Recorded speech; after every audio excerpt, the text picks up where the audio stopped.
So before I picked up the load going from the compost farm to the landfill, I called the company. I said, the landfill does not have a proper dock.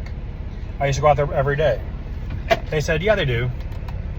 So I picked up the load, which was down a dirt path. I had to back through mud that was almost to the axle of the trailer.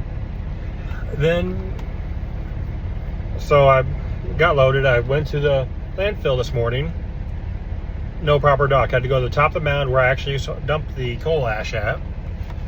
And they had a makeshift dock out of concrete barricades that they unloaded me off of and then loaded it into a dump truck designed for the landfill. So they tracked mud all up and down my trailer. So I called the company, asked them, do they want me to take the trailer back to the yard or they want me to go to the truck wash? They said go to a car wash and spray it out. I'm like, there's no car washers around big enough, and no car wash is going to have a 53-foot hose.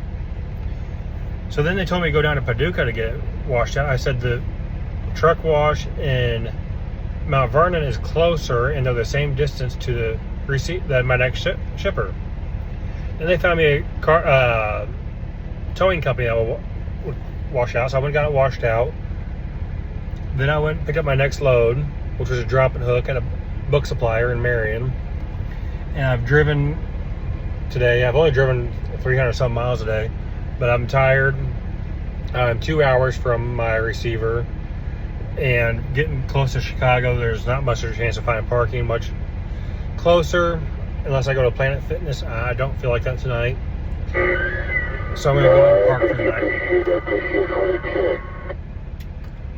night. I couldn't even understand that.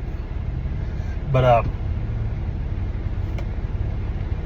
so then I got a load I pick up tomorrow that goes down to not Fort Worth, Olive Branch, Mississippi. So I'm going to try to get my park in Marion tomorrow, pay to park and try to get my van picked up and moved to Marion tomorrow after I get parked. Because that's where my kids are, so that's where I want to be.